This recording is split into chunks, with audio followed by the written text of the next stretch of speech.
আন্দোলন স্তীমিত হলে জুলেখা বেগম পিনাকিকে গ্রেফতার করতে থানায় চাপ প্রয়োগ করে, কিন্তু তিনি জানান মামলা পরবর্তী জুলেখা বেগমের সাথে পিনাকির পক্ষে সমঝোতার চেষ্টা করে ব্যর্থ হন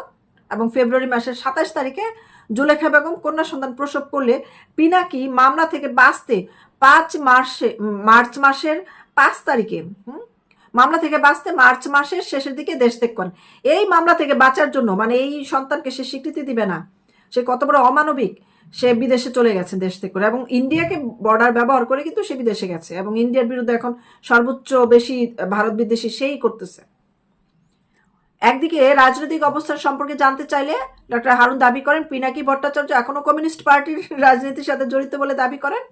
এবং দাবির সপক্ষে যুক্তি উপস্থাপন করতে যেয়ে উনি বলেন যে জামায়াত ইসলামী ও কমিউনিস্ট পার্টির মধ্যে রাজনৈতিক আদর্শিক বৈষম্য থাকা সত্ত্বেও উভয় দলের মধ্যে একটি অভিন্নতা